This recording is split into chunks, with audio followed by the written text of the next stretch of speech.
We are gonna get started, everyone. So I am so glad that everyone is enjoying the food and the company, but we are gonna get started with our presentation and offer some opportunities for you to ask questions. First of all, I want to introduce myself. I'm Christina Sweet, and I use she, her pronouns, and I'm currently serving as the president of the board of directors of City Market Onion River Co-op. I've been on the board since 2020, and I would like to welcome you all to our City Market Onion River Co-op member meeting in our 51st year as a cooperative. So thank you, everyone, for being here and for being a part of the co-op. I'm going to pass it off to our general manager, John Tashiro. Yes, hi everyone. Welcome, welcome, welcome. It's just so great to see so many people in person. I think for those of you who might have been here last year, we had it at this location as well. It was a great success. I think the meeting versus the actual after-party celebration outside was a slightly bigger success, so it's so great to see so many people here. As Christina mentioned, my name is John Tashiro. I'm the general manager here at the co-op, and it's so great to be hosting your annual member meeting. Okay, and now I'd like to take this opportunity to welcome and introduce the rest of our board of directors. So directors, please raise your hand or say hi to the rest of our members here. We have our vice president, Sam Warble. Member of our board perpetuation committee, Mitch Manichek. Our board treasurer and one of the founding members of our perpetuation committee, Jody Landon.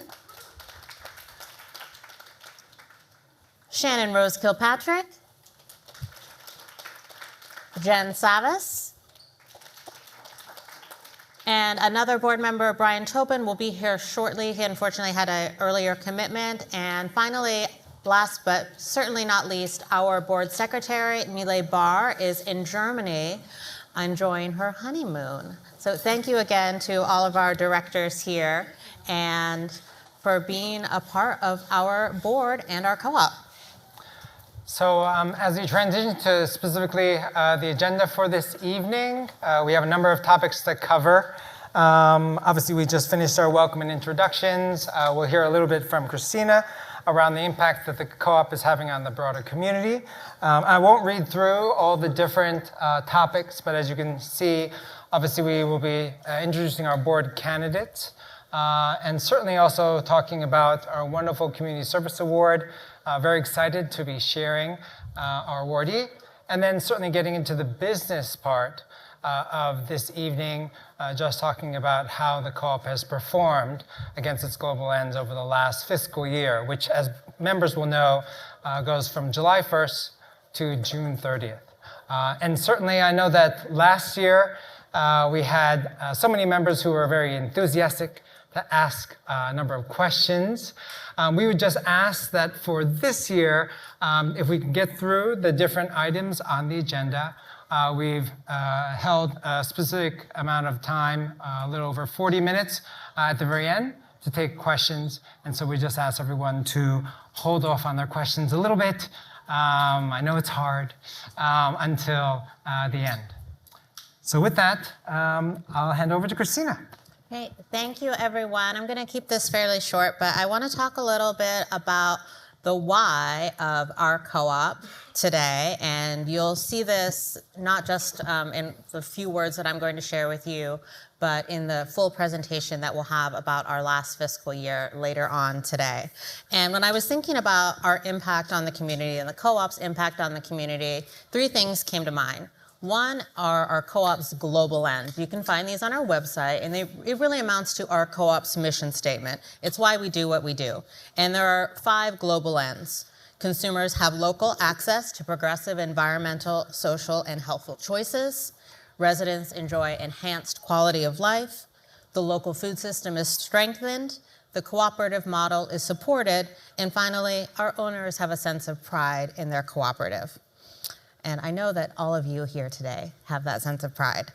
I also thought about the Consumer Cooperative Management Association, or CCMA, annual conference that I've had the privilege of attending and representing the board, with for the past 3 years.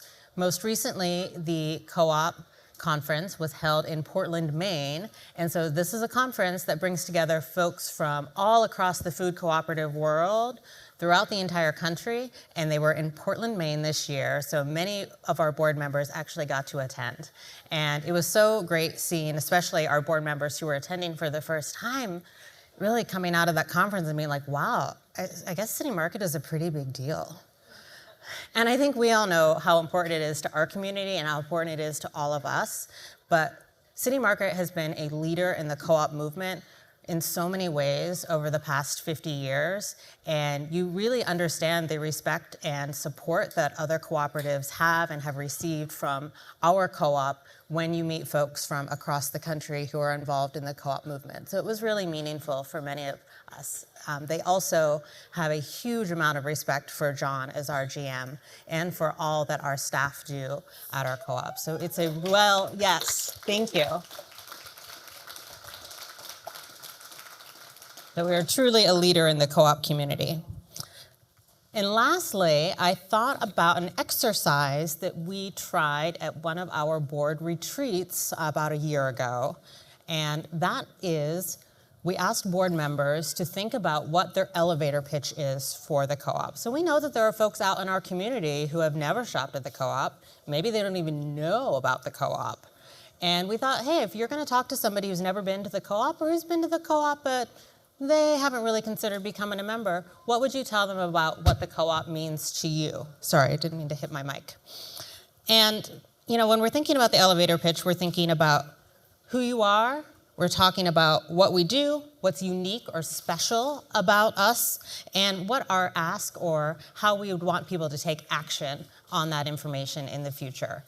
And I will say that my elevator pitch for the co-op is too long. Should really be 30 seconds, no more than 2 minutes.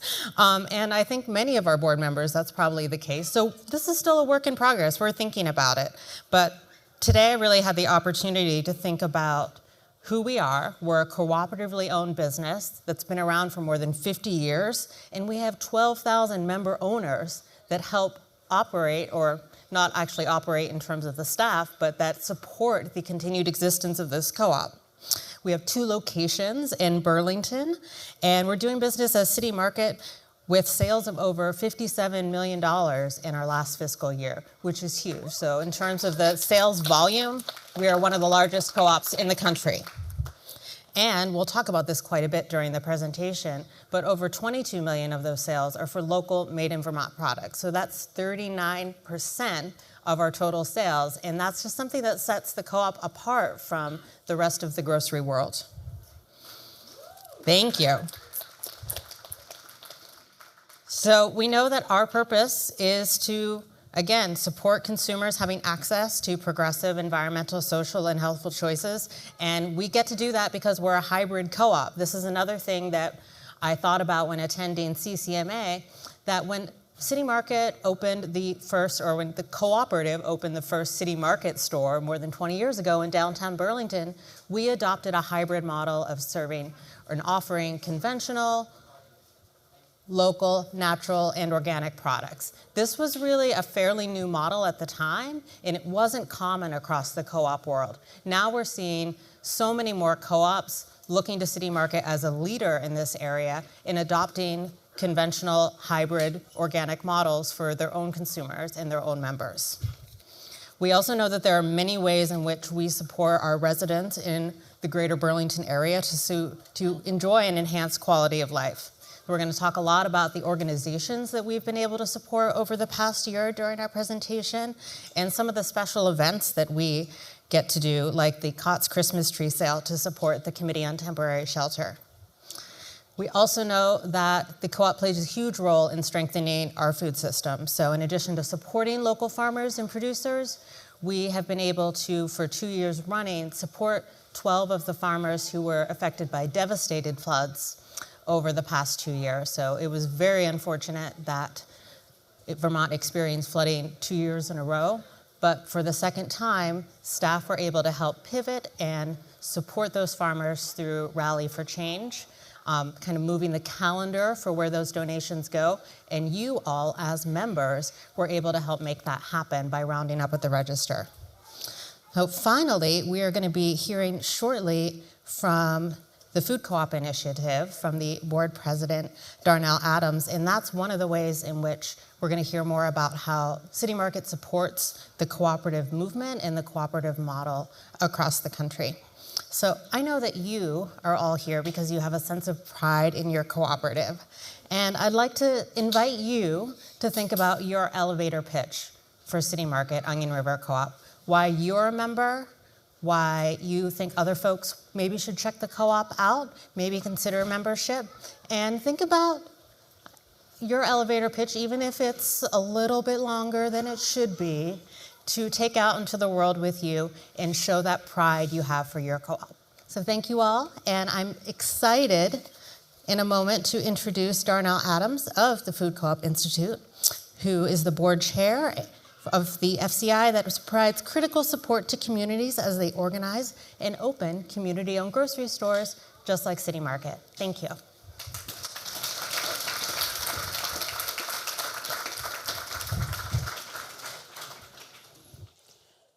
Hi, everyone.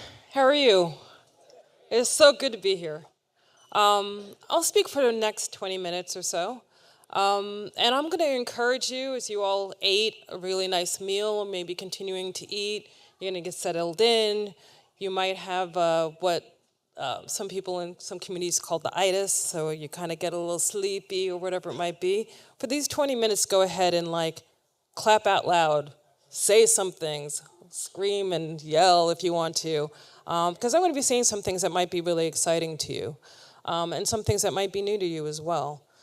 So we'll put the polite New England thing aside and let's just have a good time. I knew you could do it. All right. So my name is Darnell Adams, as you can see there, Food Co-op Initiative, lovingly known as FCI. My hope here is that you walk away with an understanding of where you are as a community, cooperators, people who care about what's happening in the world, and how that connects to this broader food co-op movement that you may not know of, but you're going to walk away knowing more. So the title of this is, building a more just food system through cooperation. And I think that in many ways, as we look at the many waves of food cooperatives and how they've come to be, your cooperative came about in a certain moment in time, and things have shifted and changed. And so there's lots of ways that people are organizing now that's just a little different than when you were organizing. And maybe some of the things that your community is trying to address, you'll see some of the through lines of what is happening across the country in ways that people are organizing. And I should say a little bit more about myself. I am the board chair of Food Co-op Initiative. I'm also a cooperator in many different ways. I am a co-owner of a worker co-op called Firebrand Cooperative. We're consultants that work with nonprofits and cooperatives as well. I was also an organizer for a co-op in Boston called Dorchester Food Co-op. So, thank you. Organizing is hard. I'll tell you about that in a minute, too. And I'm also going to talk about food co-op in particular and in terms of what the work is and how it is affecting all the cooperation and food co-ops across the country. And it's like a small little organization that's doing a lot. I'll dive into the impacts in particular a little bit later. Also just want to point out, for those of you who really like to have a thing and read a thing later, I love some of the impact reports and strategic plans. It's on the table over there as you walk in. Also, some of you may know Faye Mack, who was a longtime board chair of City Market, who is the new ED of the FCI. So we work closely together. Faye couldn't be here, but sends her appreciation. And, I'm sure that I get to report back about how awesome you all are, so good. So I just want to take a moment to kind of give you the broad sense of the things that I'll be talking about today, which is the who and the why. Who is organizing and why they're organizing. We'll talk about how it's way more complex, more than it ever has been, in order to actually open up a new food co-op. And also the vision of, so awkward, that's better. And also the vision of what food co-ops can actually mean for their communities. There's definitely the commitment of shared values that across the board, whether it is food co-ops or not, that we all share. But there's ways that we can think about the impact that we have collectively in a way that is really exciting, given all the things that are happening in the world right now and feeling sometimes overwhelmed by, like, how can I make a difference? I can tell you how you can make a difference. You're going to see lots and lots of pictures of cooperators just to give you a sense of the scope. This is Mandela Food Co-op, and they're in California, in Oakland. They're a worker food co-op. So the ways that people are organizing now, the reasons why they're organizing is, well, stores are leaving communities, right? And so sometimes it's about food access. This isn't about the choice about what kind of food they might want to eat, per se, which was often what was happening, in like the other stages of co-op development. It was like, hey, we want to have access to like better quality food, organic food, that type of thing. Now, these are communities who are saying, I have to take 2 buses and walk to get access to food, to fresh, affordable, nutritious food, right? So this is not just a want, it's a need. And in many ways, because these are communities that often are being affected by the lack of nutritious food, also have poorer health outcomes. So they are also saying, not only do we want food, but we see ourselves as like the engine of growing an economy in our communities, right? These are, in many ways, communities that have been disinvested in for many, many decades. And they're saying, well, no one's coming to save us, we're going to save ourselves. Also, job creation. And job creation in a way that is with dignity and respect, not just a job that will come and go as businesses leave to go to the next place, because co-ops don't leave their community, right? Like, they are the community. And also, they're proven to more likely stay open, to open and stay open. And I'm going to show you this because a lot of people are actually surprised when I say this. The data proves it out, actually. So there are lots of ways in which co-ops are coming to, or food stores or groceries are coming into communities. Some of them are coming by way of, say, the government is going to put some money in, or it might be, you might be following the news where it was like, Whole Foods said they were going to open up these stores in the city, Chicago. And you know what happened? They came, they did the thing, and within 2 years, they left. And they get to say, we did it. The fact of the matter is that they were making money there, but it actually doesn't really fit their model.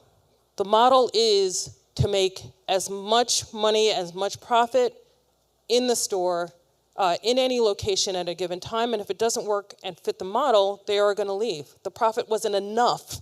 It wasn't that there was no profit. Okay, so because the bottom line, obviously it's a business and you need to be able to make money, but profit is measured in different ways, and it's obviously clearly going back into the community. Co-ops can actually work in these spaces in a way that conventional grocery stores don't choose to, frankly. So there are lots of stores that have been opened and closed, but the ones that have proven to be most successful are the ones that actually are community initiatives, either co-ops or nonprofit grocery stores. Food Co-op Initiatives specializes in food co-ops and not necessarily the nonprofit model. There's never been more impactful or more expensive or more complicated time to build a food co-op. And that's why FCI really is as important as it was when it first started 15 years ago. So there's lots of things that FCI does. And what's amazing about this, and I can kind of tell you about how it leads to some of the challenges and asks that I'll have for you, is that there's only 2 staff. Sve and an incredible cooperator named JQ Hanna.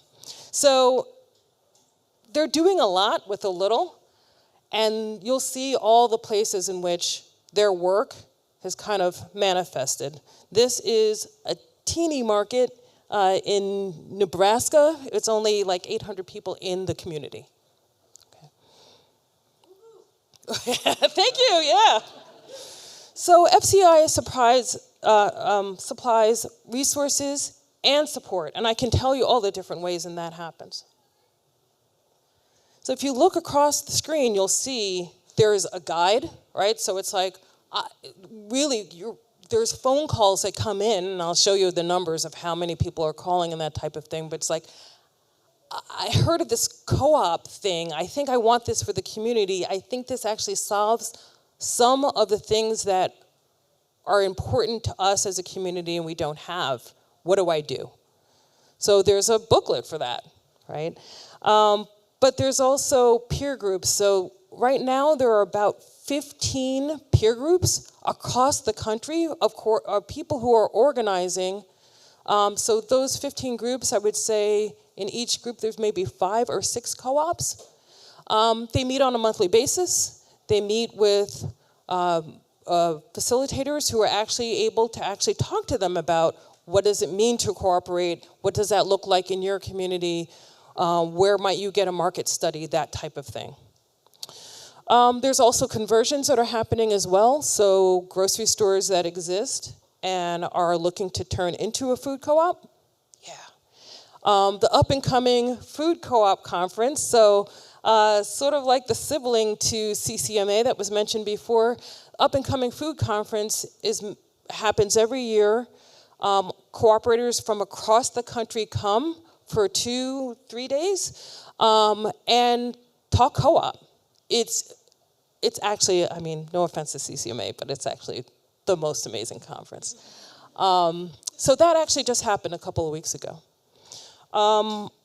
There's also the website. There's also a thing called FCI Live, which many of you can actually just join. They talk about all sorts of things that are happening with organizing right now, but actually what's turned out to be is that it's a place to hold a lot of conversations that are not happening across the board in the food co-op world. So we're finding that a lot of established food co-ops are showing up at FCI and want to hear what's going on. Because a lot of what's happening in terms of the innovation, the being on the ground floor to actually know how cooperation could work now, in this particular place, in this particular time, it's happening with the startups.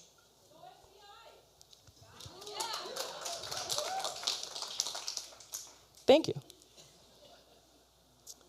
So, as I mentioned, the peer groups up and coming, FCI Live. This is cooperators. There's lots of pictures, so I'm just going to tell you who they are. This is Chicago Market in Chicago, and they're gonna probably open this year.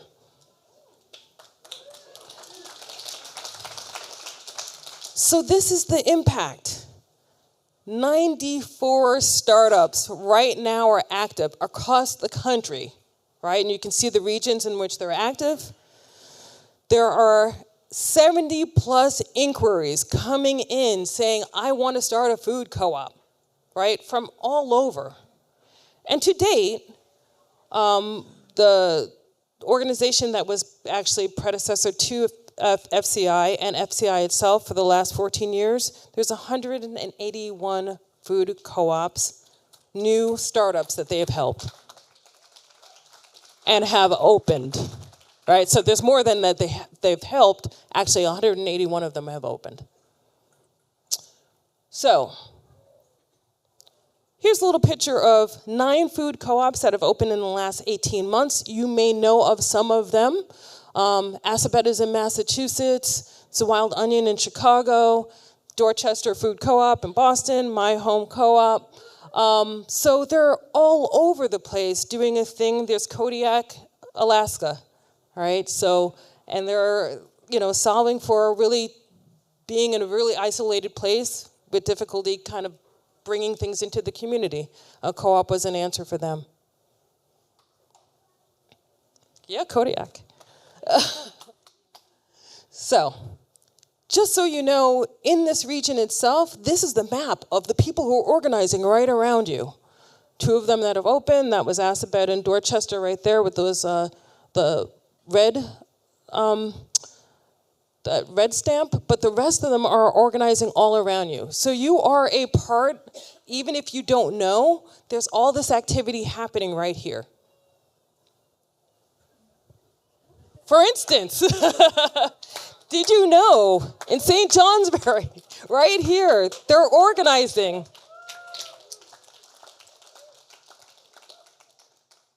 And all the way across the country, SOLA in South LA.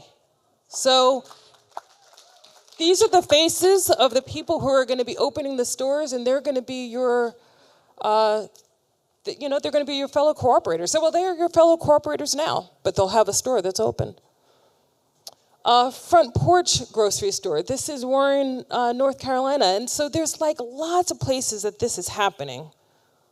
But I want to ask, or for you to consider this. You, as a leader in the food co-op movement, have been incredibly supportive and have given me this platform and have supported FCI. And I ask you as individual cooperators, if you are kind of wondering, how is it that I can plug in to this greater movement that's happening right now, right? There's all the things that are happening in your community, but as cooperators, supporting cooperators, this is one place that will have an outsized kind of effect and leverage for what you might be able to support. So that QR code will send you directly to a way that you could help right now, right? You're going to leave here, you're going to have all kind of things to do, then you'll be like, oh, that Darnell character, what did she talk about? And you might forget about it. But right now, while it's fresh in your mind, you might be excited about it. Go ahead and use the QR code, and you can donate whatever you are able so we can continue to grow and do the work that we're doing and be the next step in the next co-op that's going to open up right around the corner from you. Really appreciate you all. Have a great meeting. Thank you so much.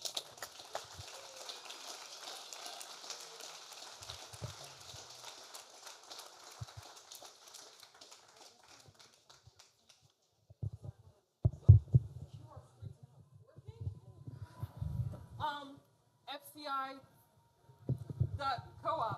Go Okay, ahead. FCI.coop. So sorry, I tested it. I think it works. All right, there it is. So can we give another round of applause, for Darnell? Woo!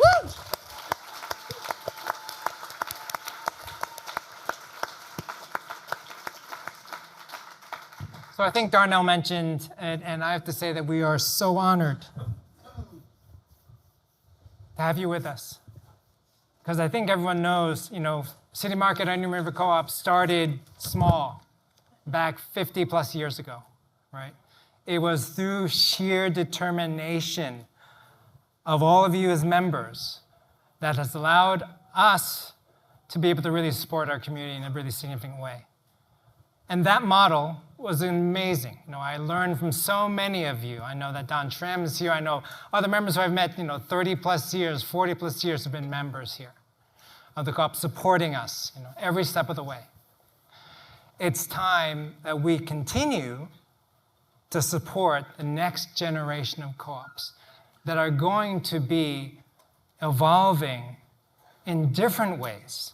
And as Darnell said, and it's one of the reasons why we really wanted Darnell to come and share the work. I mean, you saw 2 people, along with obviously Darnell being involved in a super active board, because I know the rest of the board members, getting involved to help with 90 plus startup co-ops across the country in communities where it's not about necessarily wanting organic or local. It's about accessing food.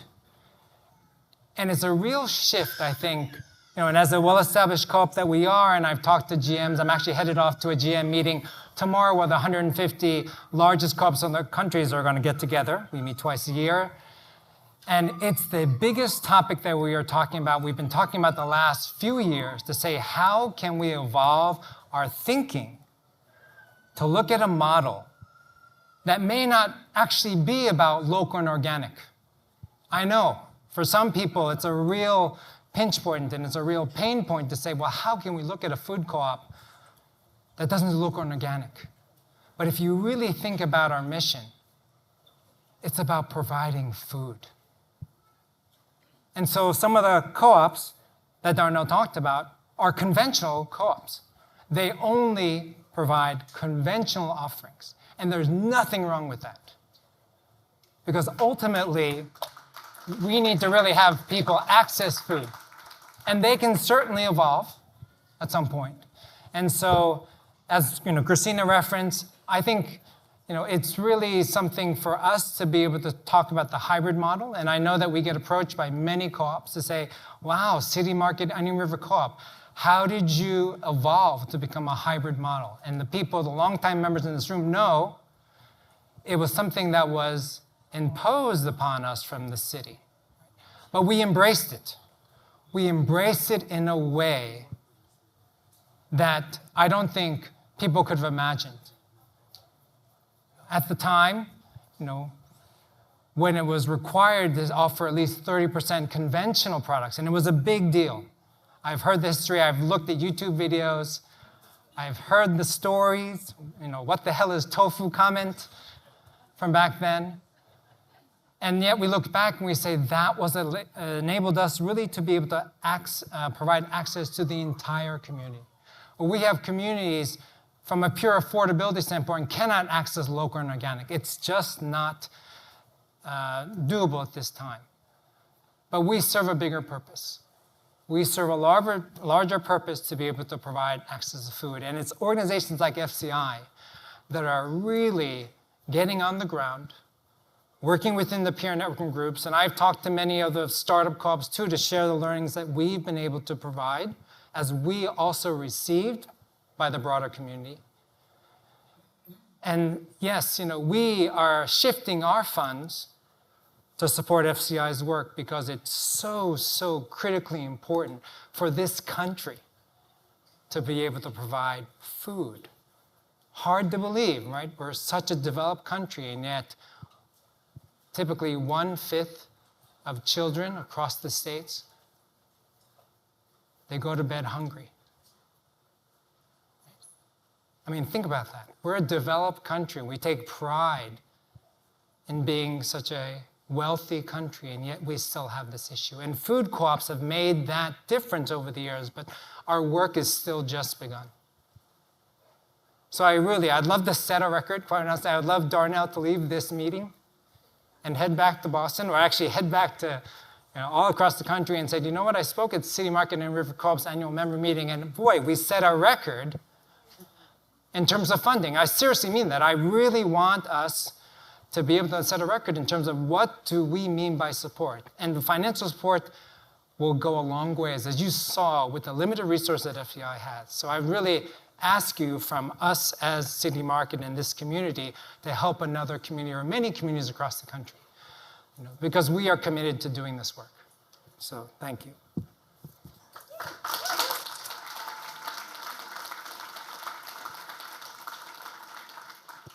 So with that, I did want to take one also quick moment because I want to acknowledge all of you And one of the ways that I think we can acknowledge, aside from thanking you and providing you very tasty food by our Prep Foods team, Michael, Adam, and the team, thank you for all the work, is just want to get a quick sense of members in the room. And as much as I try to meet as many members, and I know our board and everyone tries to meet every one of you, just by a quick, only because I don't want to embarrass people, quick show of hands. Can you raise your hand if you became a member in the last year? Quick show of hands. All right, well, welcome. Welcome to your first annual member meeting. Okay, now I'm going to take a leap. If you've been a member for the last 5 years, quick show of hands. Okay, fantastic. Okay, 10 years. Great. Welcome. 20 years. Whoa. 30 years. Woo. Okay, let's see here. 40 years and above. All right. Woohoo.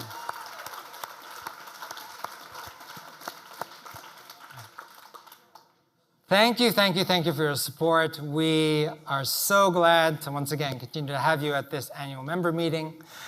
With that, I'd like to hand it off to Sam, our Vice President, who will talk about our board candidates.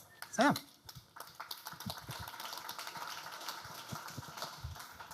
All right, good evening. I'm here with the privilege of being able to introduce our candidates who are running for the board. This year, we have 3 open spots on our board, and we're very lucky to have 3 people who are running to fill those spots. I'm very much looking forward to this. And so I'm going to introduce them one by one, and they're going to have a few minutes to introduce themselves. So first up, I would like to introduce Simon Bird.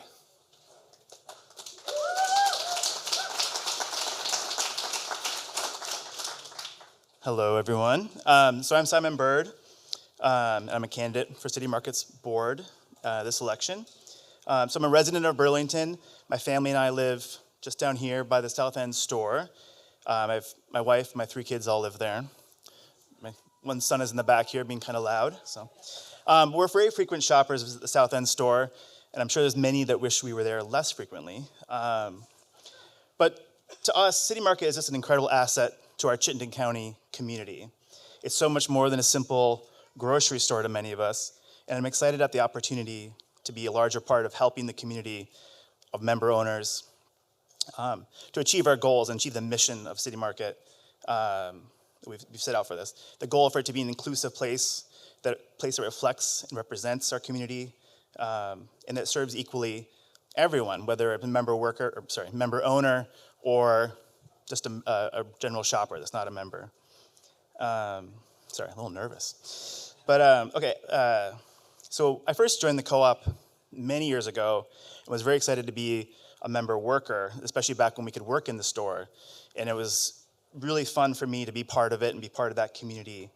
And then my wife and I moved to the West Coast for work, and we quickly located the co-ops in our community.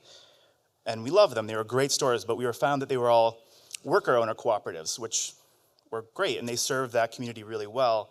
But we were surprised, we sort of missed that sense of belonging and that sense of community that came with being a member-owned co-op. And so we were very excited when we came back to really re-engage with the Onion River Co-op and City Market. And it gave us an appreciation for our store and our community that we've built with this. In my work, I work in mission-driven business, and I've done that for over 13 years. So I'm very familiar with the benefits and some of the challenges that come with trying to balance social and environmental goals while also ensuring that you have a business that remains successful and that's sustainable over time financially. I collaborate with a very diverse set of people in my work from many countries and many cultures. So I've really learned the joys and the strengths that come with including the diverse voices in goals in our decision making, and also the really importance of effective communication in making sure we're including everybody and including those voices into our decision making. The co-op is really an amazing part of our community, and it's the result of the vision that we've heard about from John, in moving from that buyer cooperative through the Onion River Co-op and then to the hybrid store, and that and that's from the hard work of the member owners, the staff, and the community at large. And so it's something I'm really excited to try to be part of and to try to apply my skills, some of my expertise that I have, to help it continue try to meet its mission and the goals that we all share. So thank you.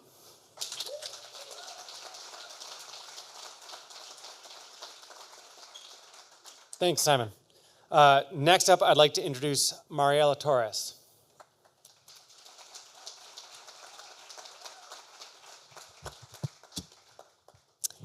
So like they said, there's 3 spots and 3 candidates, so it's tough out there, but I would still like to earn your vote. So my name is Mariela Torres. City Market has been a part of my life for as long as I can remember. I grew up here in Burlington as a multi-generational Vermonter on my mom's side and a first-generation immigrant from Peru on my dad's side. City Market has always felt like a true reflection of Vermont values, connecting people with access to healthy food. Over the last 10 years, I've lived in many different places across the US and globally, and it wasn't until I went away that I realized that not everyone is as fortunate to have access to local food. And what makes this possible is community and shared values, which is why I'm running to be a part of that energy and to bring my own unique spicy blend of Peruvian Vermonter. In terms of expertise, I have my MBA focused in sustainability from the University of Vermont. I work in partnerships, operations, and systems design with a focus on human behavior and connection. I'm a drone pilot and a video storyteller. But beyond my resume, I bring a ton of energy, and I'm really passionate about community building. So I hope to earn your vote tonight. Thank you.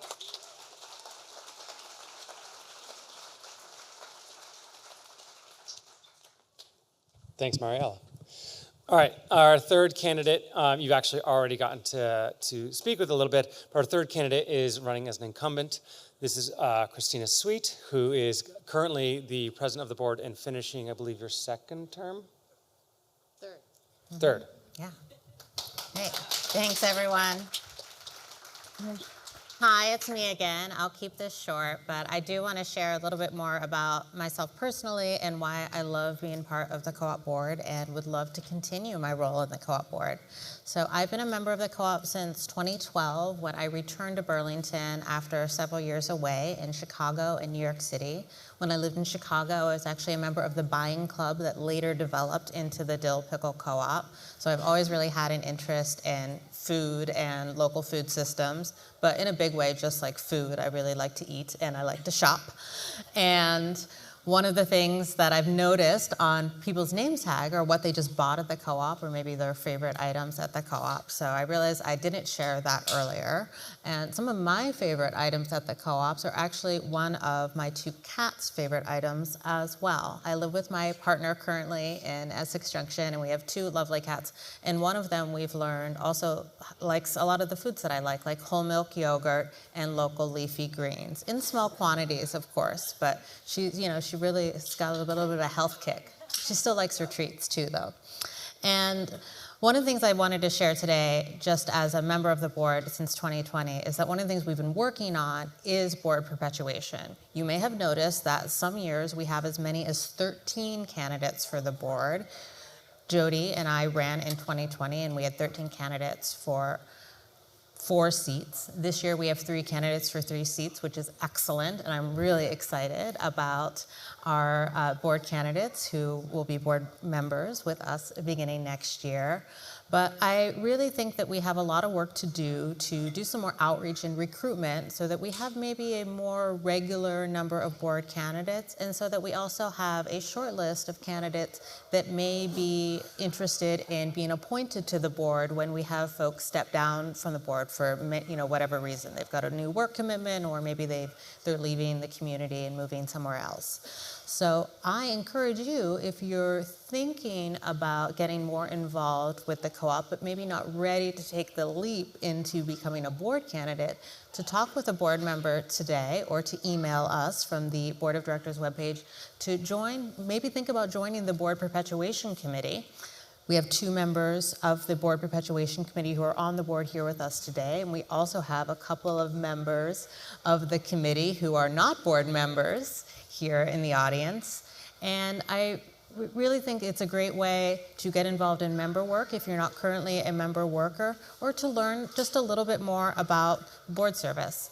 I also want to remind folks that all of our board members are open to you as members. So if you're just curious about what the board does, come to a board member or board meeting. You can join virtually for the first 2 meetings of every quarter. So for example, January and February are going to be online meetings, but then our last meeting of every quarter is a in-person meeting, and you can come and have dinner with us and enjoy our board meeting. So I really encourage folks to check out board service if it's something you think you might be interested in.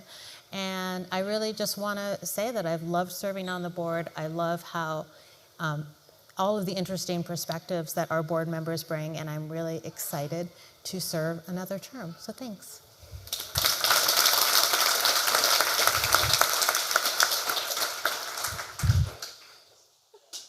Well, thank you to all the candidates for sharing a little bit about yourselves. It's great to meet you all. As a reminder, voting starts on October 1st. Voting is for the first 3 weeks, so it's all the way from the 1st to the 21st. Voting is online on our Simply Voting webpage. You're going to get instructions in your email. We're going to send multiple emails. There's also going to be on the co-op webpage, you'll be able to see a link there to remind you to vote. Consider it a practice run for other voting opportunities later in the fall. So I strongly encourage everyone to please vote. And thank you to the candidates and to all the voting members.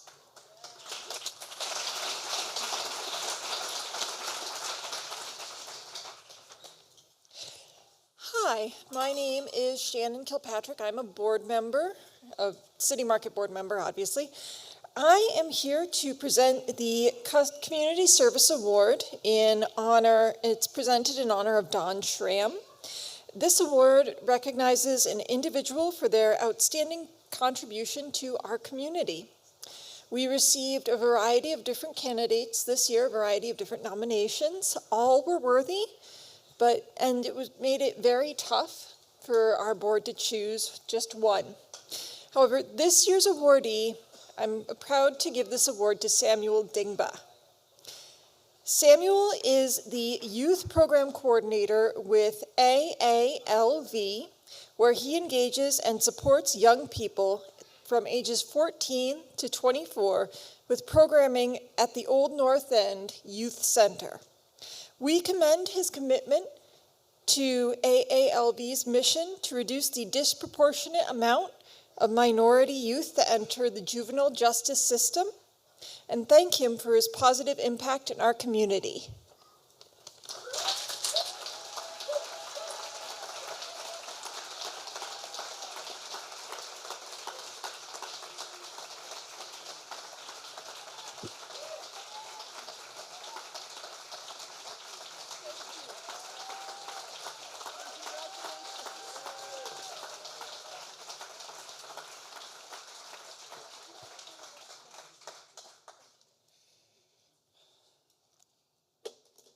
Now I'm nervous.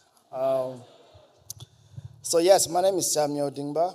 I am the youth program coordinator at AALV.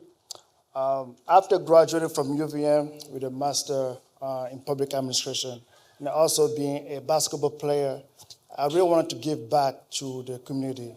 And the youth program have given me that place where I could give back to them. And we all have a reason why we do certain things. And my little brother is the reason why I'm doing the work that I do, especially with the middle and high schooler. He has been struggling with a lot of substance misuse and mental health. And I didn't want to see that happen with a lot of the youth that I work with, especially immigrants and refugee youth. And that's why I spend so much time with those youths and they're like my kids because every single day they tease me about, you need to get married, you need to get married. So, but they don't know if I get married, I'm gonna leave them. But I just want to say thank you to City Market to honor me with these awards. It's not only me that you're honoring, it's also the staff that I work with, my partners, and also Jacob, the president of AAV, because he given me so much chance and so much support to support the work that I do. So, thank you. Thank you.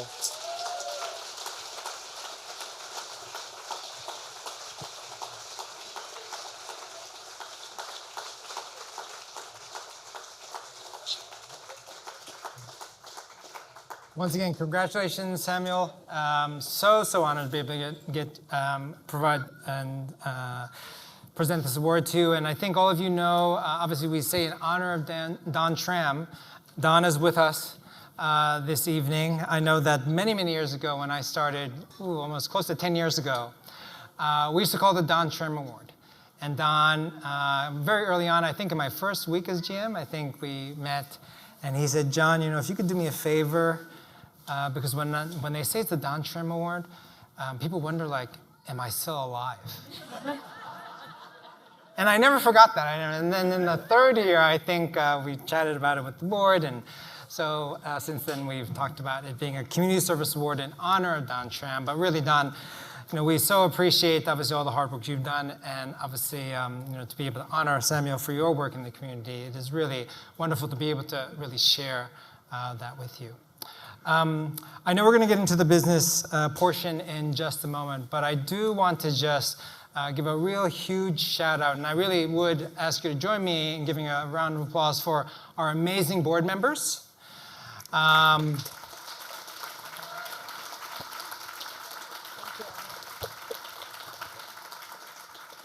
think members will know that board members spend a tremendous amount of time.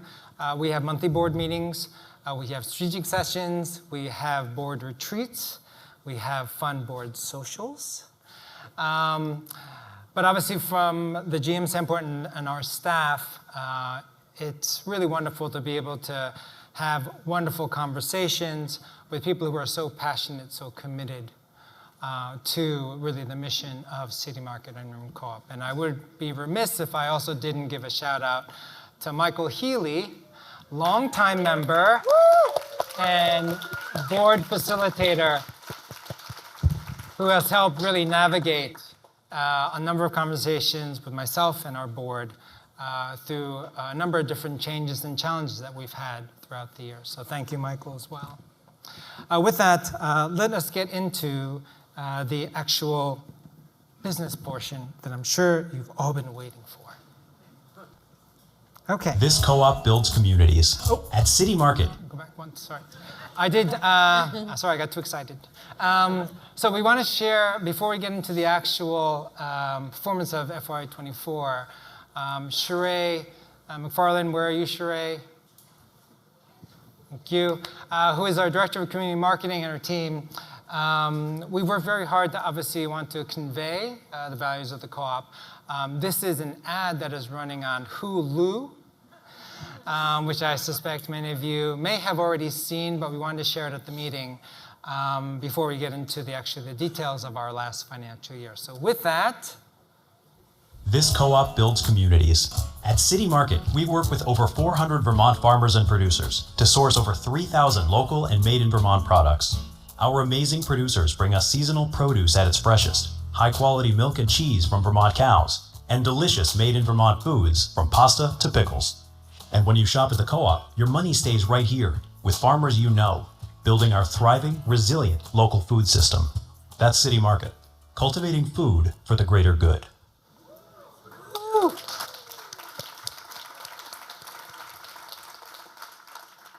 So cultivating food for the greater good, as the phrase represents, we are trying to build relationships within the community, certainly through building local food systems and addressing food insecurity. A quick snapshot of really how the last year has been. We've had many successes. I won't necessarily go through all of them, but obviously the fact that we celebrated 50 years being in our now 51st year. Hopefully some of you have noticed, not just in the downtown store, but now self-checkout in the South End store, which went very smoothly. So great work by the team collectively to not only install, and there was a lot of diligence behind the type of machines we were going to be using, along with obviously training staff, and then ultimately being able to really embrace that technology to be able to provide choice in terms of how members and customers wanted to shop. I think statistically, in the downtown, I think over 40% of transactions going through the store on a daily basis go through self-checkout. And in the South End, I think it's really close to 40. So once again, we're hoping that for those of you who may want to do a quick shop, buy a few items, and or just want to get in and out, that has provided some benefit to your experience. The other thing is around really looking at how we merchandise in the stores. We've been really trying to ensure that as customers and members come into the stores that you're able to easily spot certain items, theming certain things certain ways, and we'll certainly share a little bit more through the rest of the presentation. I also hope that you will see some of the amazing artwork that we now have in the downtown store by Christine. These shirts, as Christine shows, Christine has really captured the spirit of the co-op. We wanted to portray that along with Tara Garreau, who has developed artwork for us throughout the years to be able to really express and manifest the spirit of City Market Onion River Co-op. I will also say that from a challenge standpoint, as you saw from the previous slide, we do have a number of challenges. I think the one that is most prominent, which I think everyone can relate to, is just the situation in the downtown store. I know that the mayor and the broader community, and working in partnership, have continued to try to address some of the challenges, especially as it relates to the transient community, drug use, and also theft. Unfortunately, because City Market Onion River Co-op is really a bit of a microcosm of what happens in the downtown store, we've had our share of challenges. And it's one of the reasons why we are fortunate to have not only a great management staff, but a safety and security team that is dedicated to the operations at both of our locations with a primary focus on the downtown because of the nature of some of the challenges. Unfortunately, we've had more theft, brazen theft. We've had overdoses in our bathroom, and thus I think members will recognize that we used to have 2 bathrooms available. We, at the urging of BPD and the Howard Center, ended up needing to close the outer bathroom, the one that's closest to the exitway, because really the number of overdoses and the monitoring of the bathroom was really becoming too challenging. And I will say that our safety and security team, who are working on our stores along with our managers, the level of and the skills that are required to really address some what I'll call unruly customers and the theft and also assaults has really been challenging. I know it's not something that maybe members will be maybe as aware of, but we face those challenges. And yet, as a co-op, and as all of you know, we try to be as inviting and as welcoming as possible, and we're trying to always find that balance. But nonetheless, a challenge that's ongoing. As we look ahead to just then covering areas around sales performance, just to say that, as Christina mentioned at the opening, we were close to reaching 58 million in annual sales across 2 locations, which is really quite an achievement for any co-op across the country.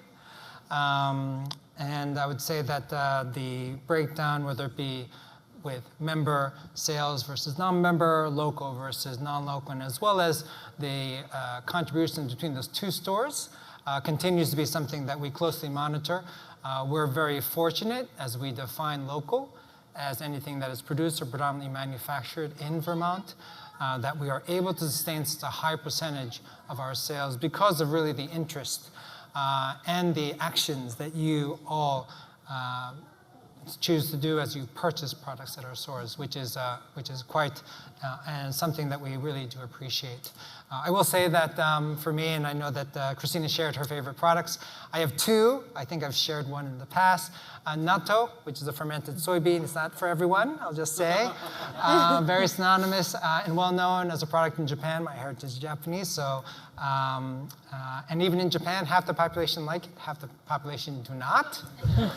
But if you get a chance to try it, it's great high in protein. It's a little sticky. My daughter calls it like spider eggs-ish. So probably not enticing, but I love the taste. And then the other thing, I was just talking to a member that Pitchfork Farms is sauerkraut. I love it. So those are my products of choice that are local. Hey, thank you, John. So that's a perfect segue into talking again about our local sales. Last year, we reached over $22.7 million in local sales. And again, that's 39% of all of the products sold, which is just remarkable. So thank you. That means we have over 3,100 local Made in Vermont products in the store. And last year alone, we were able to onboard 33 new local vendors, including Offbeat Creamy, who make delicious plant-based creamies, and Gourmet Greens, it's a microgreen grower based in Colchester. And again, we were able to support those 12 farmers who were unfortunately affected by flooding, both through Rally and Change and buying all available produce that we could from those farms. Members also took the opportunity to go and volunteer for those farms when the flooding was imminent. So I want to thank any members who were able to help those farms directly in that way as well.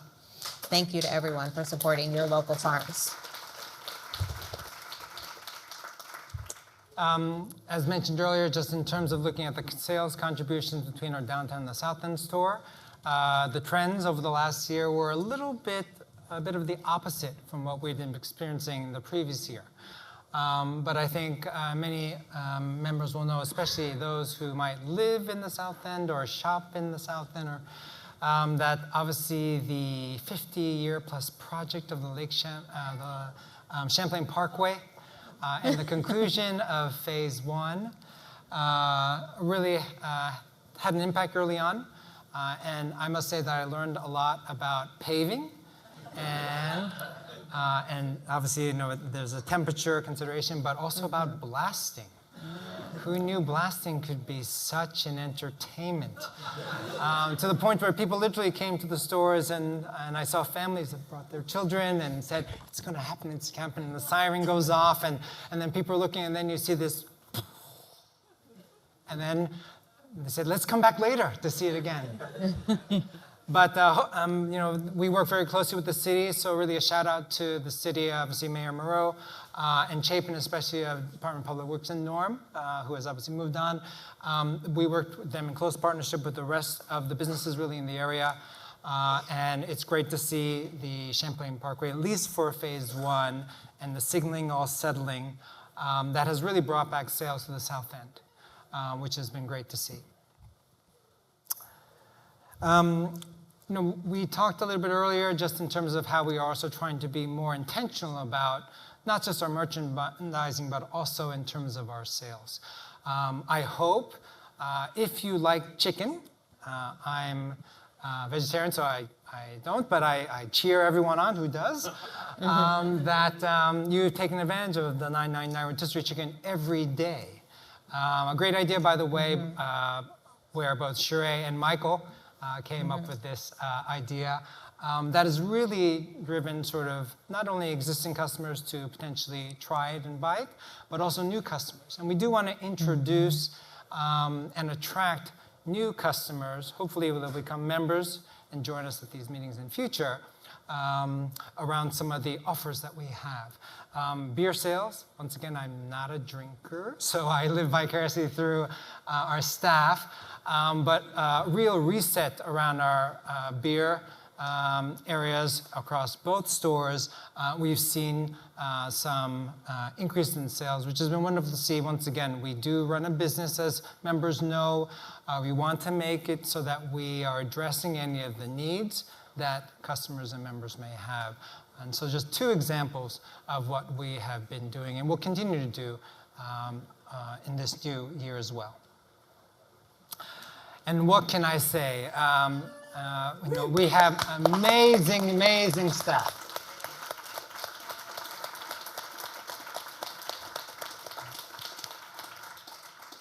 I think every year it's probably my favorite section of the presentation where we talk about our staff. I think everyone knows how hard they work, how committed they are. I think many of you probably, if you're waiting to check out, you may even go to a specific line. You may go to a certain counter because you know someone's working there. It's really important for us to be able to support our staff and value our staff.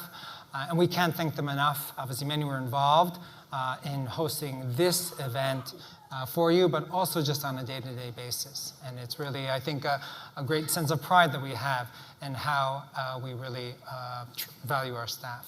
The other bit of news that is really significant, thank you for that shout out. And just like Darnell said, please feel a shout out. As members know that we work within a union environment. The management, the union staff, I think, have worked throughout the years to be able to come to negotiations of contracts to reach an agreement. And so this year was no less. The new contract is a new 2-year contract, which increases the wages for all the job grades between 2 and 8 by $2 at a minimum. And then certainly we continue to maintain really the gold standard of benefits, something that we believe is absolutely crucial to the health of our staff. And then certainly our people and culture team working with the broader staff continue to spread word of mouth, recruitment, and trying to ensure that we can really feel and invite staff in our welcoming environment. And so it's really, once again, a highlight, although it sort of took place just earlier this financial year, it took a little bit longer with the negotiations. We are very, very excited and proud, especially with the board and also the union having just ratified that contract. So we're in the midst of printing the contracts as we speak, and I believe the cover will be teal, which is always a fun discussion that we have every time.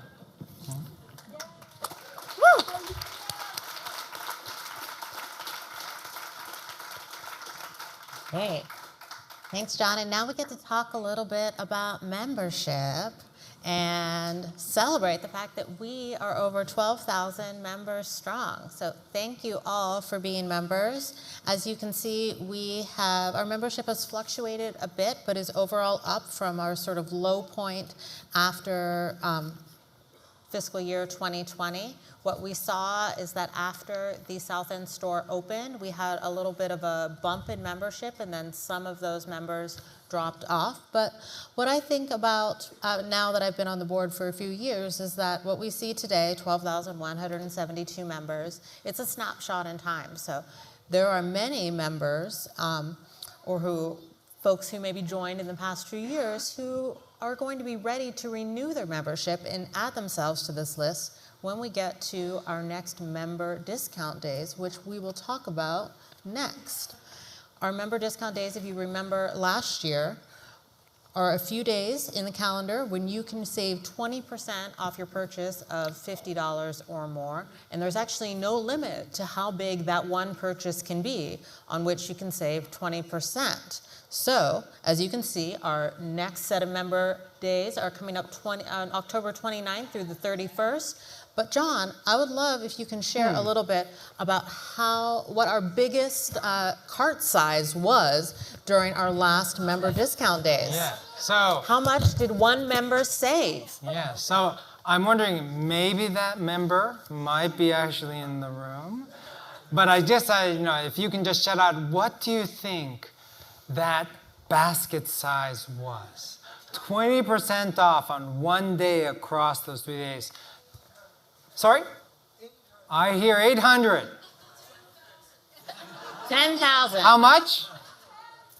10,000. Whoa, thank We you, heard Beverly. 500. 500. One more. 1,200. Okay, the amount, if I had a drum, I'd drum it.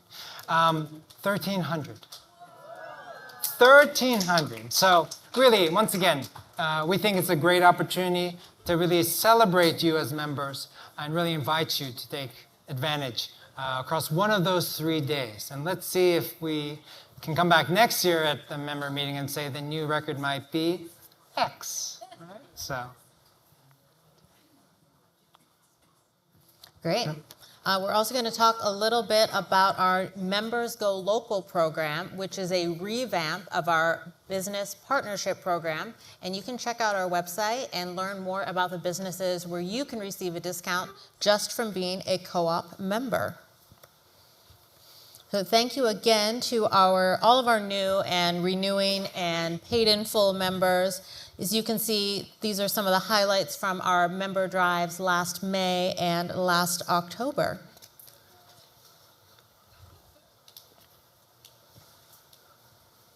Great, and finally, we get to talk about member work. How many member workers do we have in the room? Oh, that's a lot of you. Thank you. So as you know, the vast majority of our member work takes place in the community. And that means we have provided over 16,000 hours in the community of volunteer work over the past fiscal year. Many of those are with our 25 nonprofit community partners, and that's really the equivalent of 8 full-time workers in our community doing work to support all of us and support the organizations that really add vibrancy and invest in our communities every day. Thank you. And as you may know, if you're a member worker, you also receive a discount from contributing through member work. And the average discount for member workers last year was $881. So that's a really significant discount. And if you're not already a member worker, feel free to talk to me or any other board member, or talk to a member of our community engagement team, whether tonight or at one of our stores, and look into the member worker opportunities for you. Thanks, Christina. And once again, just echoing the fact, thank you all members for your member volunteer work. It's a great opportunity to learn about the different organizations we have in our community. And I know that countless number of members have mentioned to us how much they're grateful to be able to have that opportunity. Next, I want to talk about a special also group of members that we have. I think as part of the mission of our co-op, as well as just co-ops overall, we have a program called the Food for All program, or as we call it, FFA. It's another part of the presentation that I really love to share because as we think about food access and we think about people who need it most, this is a program that has evolved throughout the years. And for those of you who may not be as familiar with it, people who are on potentially like the 3 Squares Vermont, the equivalent of a federally funded program, we identified very early on, I think, in the co-op's history around how do we really best support these members. And we have approximately a little over 1,000 households that are on these, and they receive a 10% discount on all their purchases across the store. But now, probably about 6 years ago, we did a focus group with those members specifically to see how we can enhance the program. And we understood that if we could provide greater discounts for produce and for bulk items, that would be appreciated. So we made that change, and so that had moved up to 15% of discounts on any given day. And so the total amount that leads to is around $270,000 that these Food for All members can use towards other really needs that they have outside of their shopping at the co-op. And it's something that we continue to want to monitor. We want to really spread the word about this program and the impact that it can have, and really welcome people to join. Obviously, for our members who are Food for All members, there is no fee that you pay. We just make sure that they are on these programs that we hope, certainly through this program, can help them in some way.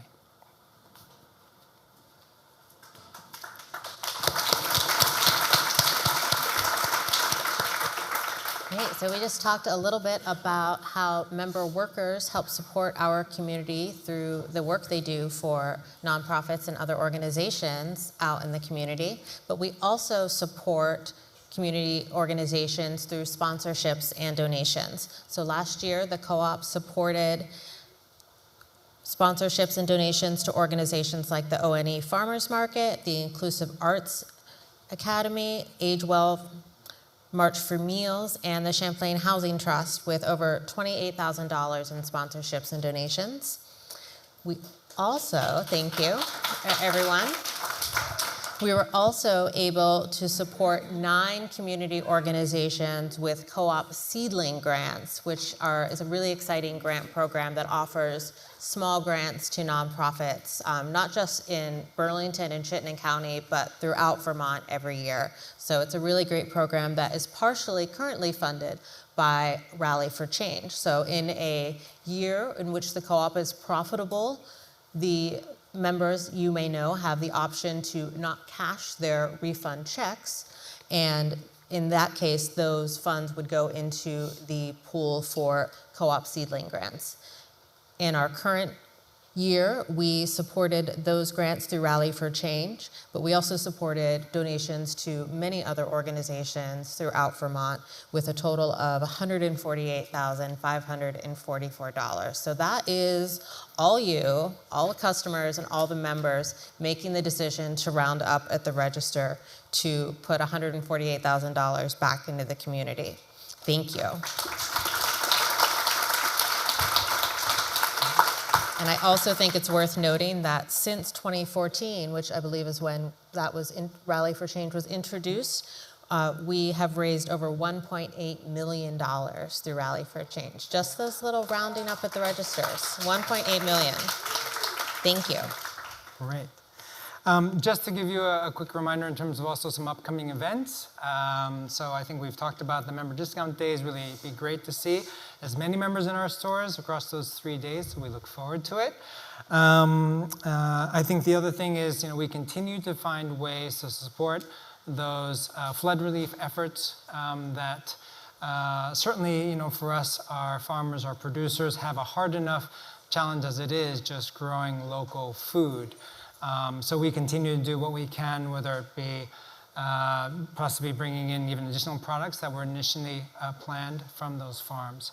And for that, once again, to happen 2 years in a row was really, really tough to see. I think many of you also know, because I was talking to Travis, who's the executive director at the Intervale Center, just in terms of how the one, I would say, positive note on it happening 2 years in a row, that we could all be better organized to be able to support those farms. But hopefully we can avoid such calamities in future because we know our farmers and our producers are so important to our local food systems. The last thing I would say is, and I think a member asked me as well about the COTS tree sale, a real highlight to finish out the calendar year. We will certainly be offering that across both stores. And I think you may know that I climb the top of the trucks when I help sort of pull down the trees. Staff was always saying, be careful, and I always will be. But I hope to see many of you not just buying trees, but also helping to volunteer, because it's a real popular time for our member workers. Okay, and finally, although I'm going to interject a little bit. I forgot, as we get so excited about the member discount days, I forgot to mention one of the other incentives we have during our October member drive. So if you renew or become a member for the first time in October, you will receive a free vintage Earth Week bag. Remember the Earth Week bag? So I know that we've missed out on those for the few years. We moved into a new direction with offering seeds, but we loved those bags.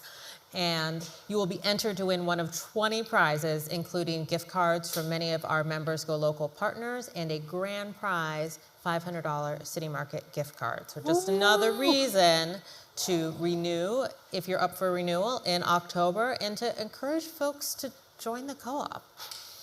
Finally, I encourage you all as members to vote for the board. We have two great candidates, Simon and Mariella, who are ready to step up to board service, and I am ready to serve another term on the board. You can vote online through our Simply Voting platform. You will receive an email from Simply Voting on October 1st, and you have until October 21st to cast your votes. If you do not respond to the Simply Voting email, it will send you a reminder. And I know we all miss an email now and then. So pay attention to those emails when you get them. It only takes a few minutes to cast your vote. And I know that your board candidates will really appreciate it. Thank you. Great. So with that, we are finally going to move into the Q&A. And I believe Lauren, who has a mic, she will be going around based on people who want to ask questions to please raise their hand, and then I know she will come over and share the mic. And it looks like, Lauren, we have our first person at the very left. Great. So, yes. Can we use this Lauren mic is, too? I could also- just recently had a little baby boy, so I know that she is super energetic. Yes. Two quick questions. One, the financing to build this building, the South End Market, has that been paid off yet? So I think the question is, has the Financing that we all were Yep. doing bonds for it and stuff like that? Yes. Has It has that been not- paid off yet? It has not been paid off. It will be paid off in the next 3 years, which Okay, is and the when other we are quick question. anticipating. The other quick question is, if you're not online, how do you vote? If you're not online, how do you get anything about voting? I don't have internet access. That is a great. Yes, that is a great question. I should have mentioned that. If you do not have email, that is fine. You can vote at customer service in either store. Yep. Great. Thanks for the question. Thank you. Talk. Hello. Hi, with the high cost of food, I'm wondering, in your supply chain, what has driven, or what is driving now, because we've seen inflation come down, but what is the biggest driver of prices staying high? Is it transportation, or is it employee cost or benefits? And which segment is actually going down in price in the past year or so? Okay, so I think the question is around what might be driving potentially the prices of our products in the stores. Is that? Yep.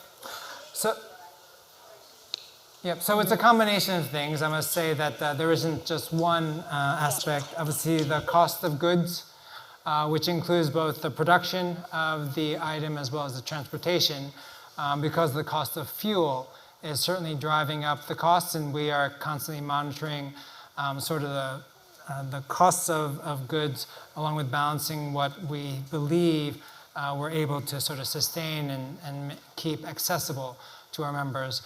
In terms of other costs, yes, of course, there are costs with wages, but the other cost is around our health insurance premiums. We've been able to, I think, really manage those costs in a way that I think is a bit unique. Typically, health insurance premiums, and I think people may see it even in their general health insurance, can go up anywhere from 17 to 19+%. We've been able to manage it around 10%, 10, 11%. I know that our people and culture team work closely with our brokers to continually monitor that. But it's a combination of things. There isn't just one thing that is driving the cost.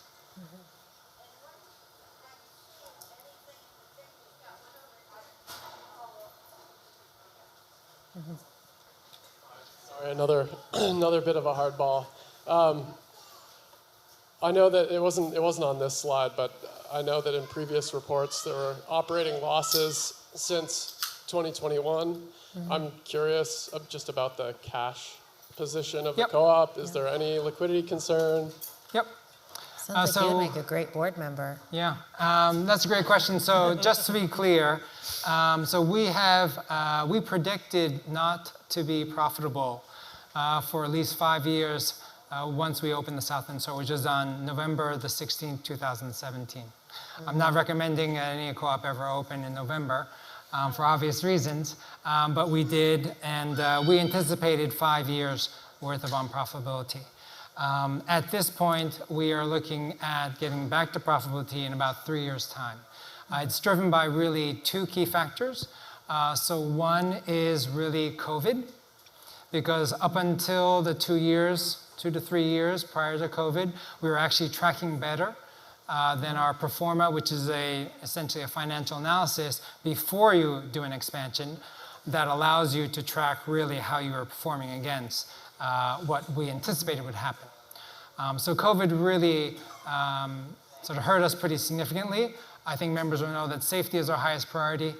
We walked the talk on that, and so our sales went pretty flat, and we limited customers into the store, but we also retained our employees. We did not, for simplistic terms, have any staff laid off. And that was really important for us.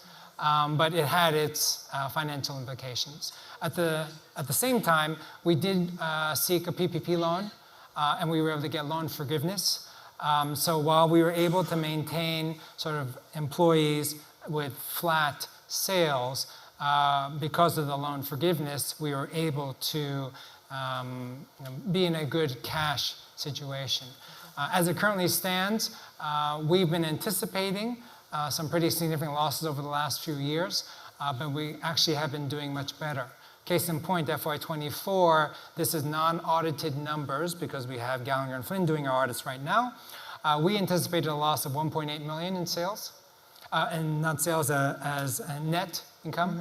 But due to a lot of work around, let's say, our health insurance premiums, just some vacancy levels, which you always anticipate to some extent, and also managing our cost of goods, it's looking more like we're going to be losing, I say only, but it's still a big number, around $750,000 to $800,000. So that's a $1 million better.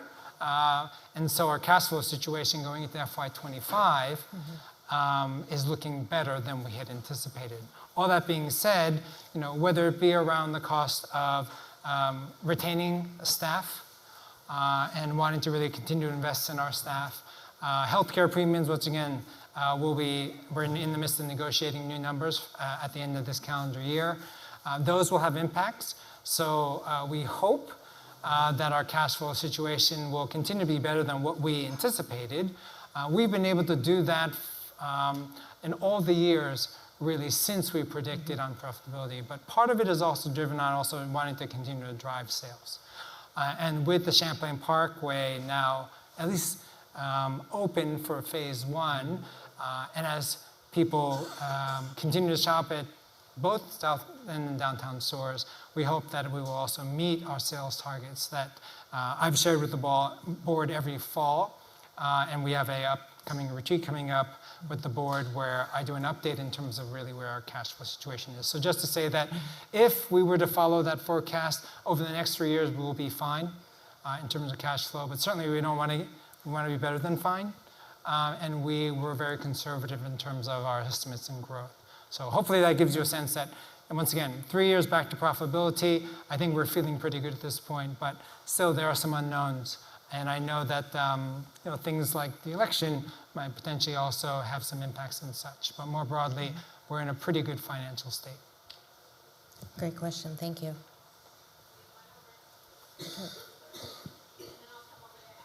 Right. Am I doing this right?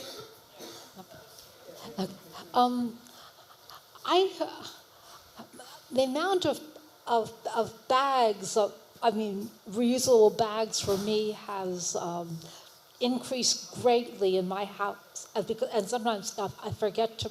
I believe that we should try to be as sustainable as possible in our practices, and we used to get a discount for. Oh, wait a minute! I can't. maybe that was wishful thinking. I'm not sure that my memory serves me correct, but it would be nice to get a discount if you bring your own, if you give your, bring your own grocery bag, rather. Anyways, yeah, because I see a tremendous amount of waste. In certain ways, and this would be including, I've seen food waste, and this would be one way of decreasing the use of resources.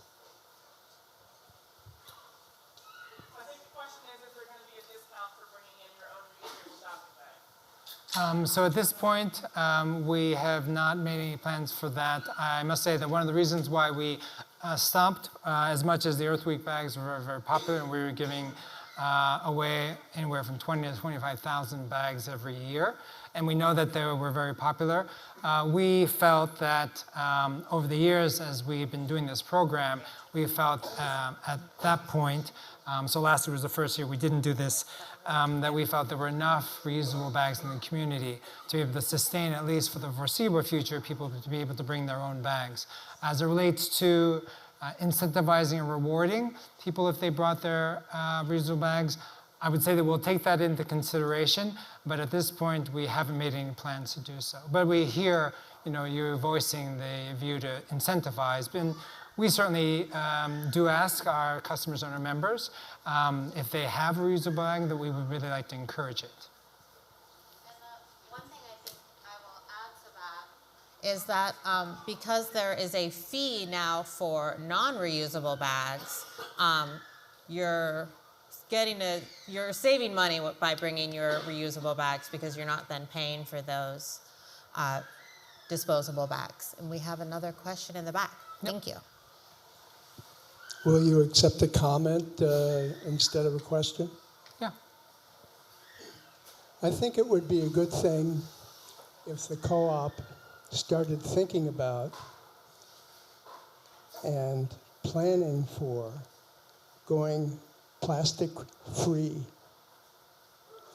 And what I mean by plastic-free is once you reach the level of plastic freedom, nothing is sold in the store that's covered or contained in plastic. That's the ideal. Now, that sounds like a really disruptive idea. Pardon me for that, but I think it's something that's worth. I think it should be. The wheels should start turning in this direction, and the first phase could be to get rid of all the plastic bags in the store now, and all the plastic containers are used to grind your peanut butter and mind you, I think this is nothing happens tomorrow. This is a very gradual thing. It's going to take months. It's going to take years, and it's going to require the buy-in from all the suppliers, the food suppliers. It's a huge idea, but that doesn't mean it can't be done within the next decade, and so that's what I'm suggesting. And it's going to be gradual, but it should be unremitting once it gets going. So that's my idea. I would just say thanks so much for that comment.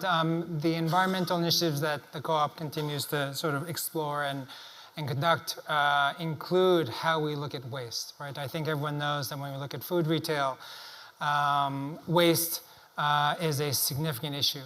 I would say statistically, just so you all know, we have continued to look at how we look at our recyclable waste, as well as composting. And so right now the stats are around 40% of the products in terms of waste are composted, 40% are recycled, and the remaining percentage goes to landfill. And we had made a real big push to look at compostable materials as part of that push to look at becoming more compostable friendly. The unfortunate reality, I think, as we know, is that compostable materials in Vermont aren't compostable, and part of that is the anaerobic digestion systems facility, which takes essentially compostable items and turns them into methane, those facilities really are not existent in Vermont. So it's been really challenging for us when we shifted many of our items to compostable, that actually they aren't accepted by the waste system here. So I totally hear you in terms of the need to move away from plastics. We are looking at not just plastics, but also just in terms of energy use. I know I've said it many a times, but I never get tired of saying it, because as we look at what food retailers do, we have a transcritical CO2 refrigeration system in our South End store. And in simplistic terms, if you know about refrigeration systems, and we have about 25 in each store, one of the biggest polluters for global warming is around the gases that refrigeration units leak over time. And hydrofluorocarbons, HFC, is a refrigerant that traditional refrigeration systems use. Our downtown store uses that. Because of the amazing work of our facilities team that check our refrigeration units on a quarterly basis to see if there are any leakages, what is typically the average nationally is about a 40% leakage rate. That means that essentially, after a number of years, food retailers are spending 40% more money on electricity, as well as with these refrigeration units leaking. And that leaking HFC is about 1,000 times more potent than CO2. Now, our South End store, because we were able to take advantage of the technology that was available then, which wasn't actually ever done in Vermont. It has been done in some other states and in places like Europe. We actually embarked on changing that refrigeration system to be a transcritical CO2 system, the first in Vermont of any business. If it leaks CO2, right? So we really took it upon ourselves. It costs more, the piping system is more complex, and thus we took a bit of a risk, but it was a great success. And we've had engineering conferences actually at the South End store for other engineers of other, not just food co-ops, but traditional retailers to come study our system, because we want to spread this news to say that if we can do it as City Market, Onion River Co-op, why can't a Hannaford do it? Why can't a Price Chopper do it? A Market 32, et cetera, right? And because of that, and I know that there were some members here I met last year who were part of the Briar Patch Food Co-op in California, who I'm going to be seeing tomorrow. They actually learned from us, and they incorporated a transcritical CO2 system in at their co-op in California. They're a two-store co-op and a wonderful co-op, similar in sales, but we are making ends there. But I think the one thing just to note, and this is more recent news, the EPA, the Environmental Protection Agency, gives an award to various businesses who have improved their rating on leakage rates year over year. And because we had such a low leakage rate, we were down to 4%, by the way, at one point, versus the 40% average nationally.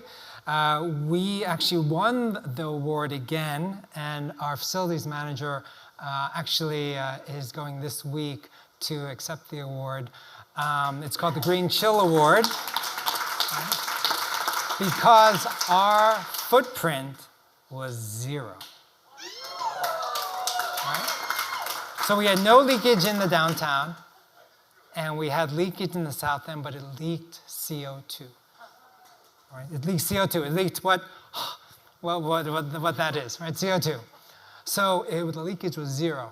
And so it was a great achievement for us. And so I just want to say that totally hear about the waste area that we need to continue to work out, but there are other areas around environmental initiatives that we are certainly focused in trying to make a difference on, especially refrigeration units, which ends up being, I think, one of the top 4 polluters globally, and the number 1 polluter for food retailers globally because of the refrigerant. So hopefully that provides a little bit of information.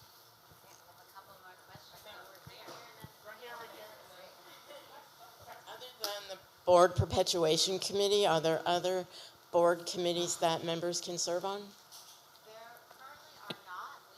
We only have the one sort of standing committee, Board Perpetuation Committee, that is comprised of both members and current board members. But we, encourage folks to just check out a board meeting or check out a committee meeting if they're interested in getting involved. Thank you. I think the other thing just to note, even though this necessarily isn't part of the board, but the Seedling Grants Committee is another opportunity, and we've had members serve on that. It's a 2-year commitment, but we have, once again, given the opportunity for members to be able to assess the different grants that come in for the Seedling Grant, and it's a pretty exciting program that actually Carrie leads for us. And we have the actual celebration of it in the presentation in March. If any members were interested in coming, we are having it in the South End store, and the date is TBD, but that's another way to possibly get involved too. Hello, I'm sitting next to Amanda Hannaford, and my name is Caitlin Waddick, and we're on the board of the Vermont Real Estate Cooperative, which is property by and for Vermonters. So when you announced that so many of the sales are local products, we were wondering if the local products are Vermont veggies or are they processed and packaged foods? Like, how does that break down? Yeah. So just to give sort of the bigger picture, we have about 13,000 different SKUs of products across the stores, right? Of which 3,000 are local. And those local products are made up of everything from certainly our local produce, wonderful produce, but also in terms of our maple syrup. But when we define local, once again, it is produced, grown, or predominantly manufactured in Vermont. That also includes Vermont coffee. And for those of you who, once again, I don't drink coffee. Well, I don't have a lot of don'ts, but I have worked on coffee. We don't grow coffee beans here in Vermont. But we certainly do the majority of the production here in Vermont. So those qualify. But as we look at other products like dairy products, either yogurts or butters, or milks and such, those make up. And once again, when I speak with other co-ops, and I think it's sometimes you get so close to having it so good in a co-op that you tend to forget the agricultural sector in Vermont obviously is known, not nationwide, even just worldwide. Right? So we have a lot of products that really range from the produce all the way to other types of packaged goods. So And I'll just share that the state of Vermont actually has a statutory definition of local to Vermont and local that you can find on the Vermont Agency of Agriculture's website. I worked for the Agency of Agriculture for 9 years until last March, and so the co-op uses that definition as well. So Vermont has been careful to really protect the Vermont brand by defining what made in Vermont means. Excellent. Thank you for the question. Yes. Hi, my name's Sydney, and I volunteer weekly with Food Not Bombs. And what has made membership worth it for me is the member discount for working. And I'm wondering, as a co-op with an interest in increasing food security, if you could tell me more about your decision to remove the mutual aid network Food Not Bombs from your eligible community outreach partner list. Okay. Without that discount, I'd be significantly less interested in being a member. So I think we're going to ask Sheree to talk about it. Sheree oversees our community marketing and our partner program. We're actually in the process of they needed to send us a certificate of insurance, and it lapsed, so we're working with them to get that insurance back in place, and then your member discount will be fully usable again. So it's literally, we're just waiting for some documentation. Yeah. Okay. Thank you. Thanks for that Thank question. you for volunteering. Other questions? Yep.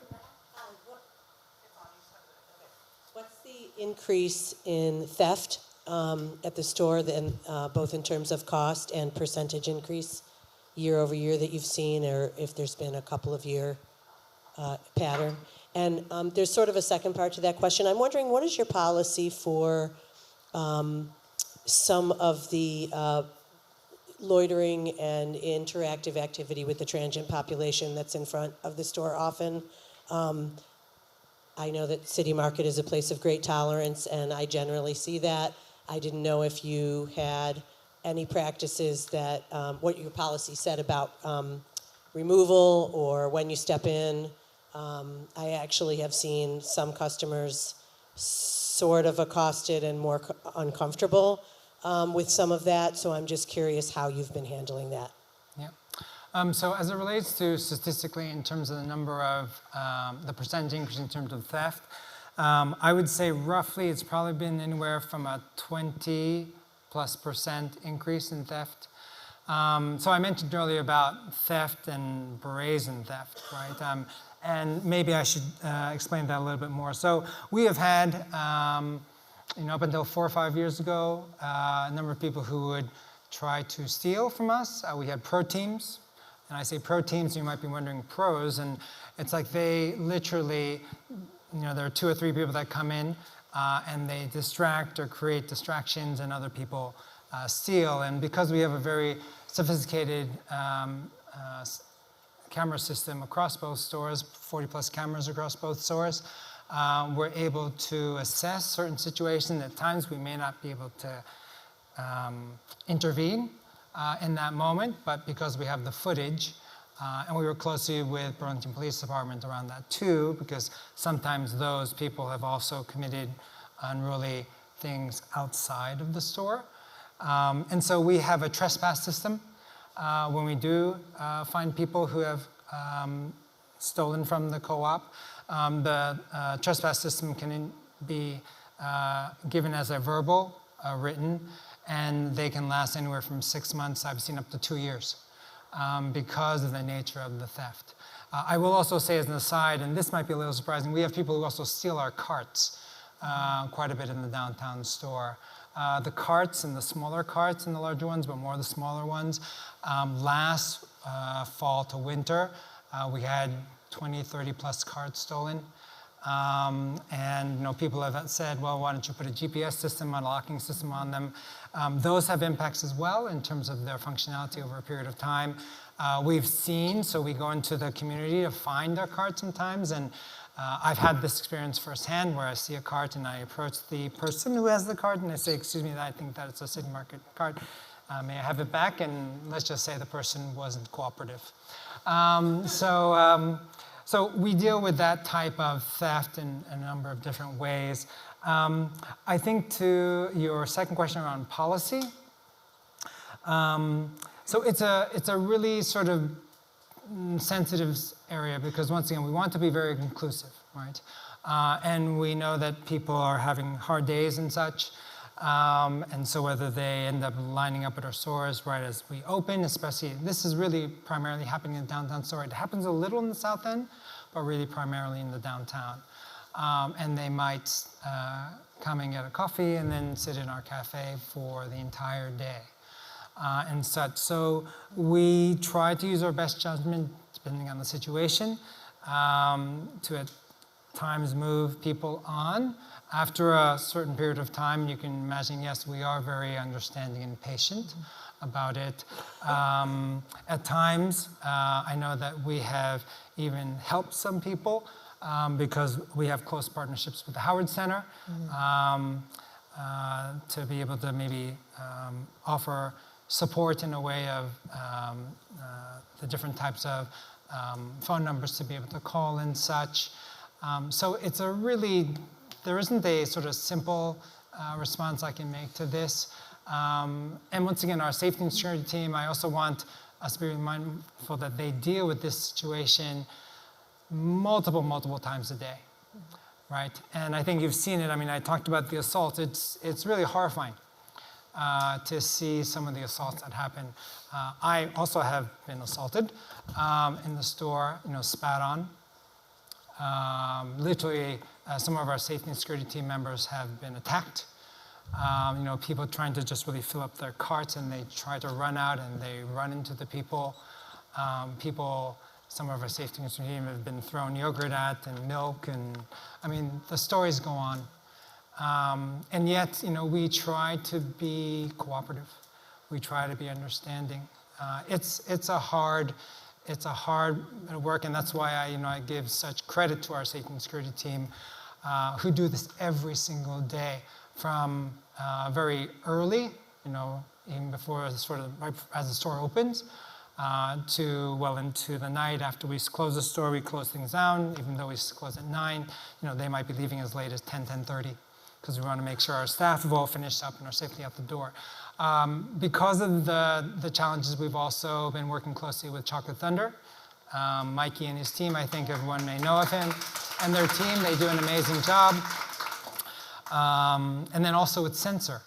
Sensor is a service that patrols actually our parking lot and even areas behind the UPS building and parking areas throughout the night, at least 3-4 times a night, because I see the reports every day the next morning, to ensure that people are moving on, because at one point we also had a lot of people who had started to camp out right by where we have our tables in the downtown location. And you can imagine when staff are trying to also come into the store, it ends up being very challenging. So I hope that gives you a bit of context behind some of the challenges we're facing. And once again, we have the drug issues too that are happening in our bathrooms. Once again, trying to be very, very understanding. And it's, even in my, I say short time of 10 years, it has changed pretty significantly in terms of not just being able to best serve our customers and our members and the broader community and working with our community partners, but really safety. And I think it's no surprise. I think everyone experiences in some form or fashion. And we know Burlington is a wonderful city. The greater Burlington area is amazing. And just the nature of how we are inclusive and welcoming brings some additional challenges. But we'll continue to find ways to improve our systems and be able to sustain this. Because we also know that BPD, and I know that there might be critics out there about BPD, but when we've had a break-in in the South End store at one point, BPD was on site, and this was in the middle of the night, I think 3-4 a.m., because we get the alarm calls. They were literally on site within 3 minutes. We saw the camera footage on who broke in, didn't steal anything because they noticed the alarms going off and left. But they were on site in 3 minutes. And we know that BPD is very stretched.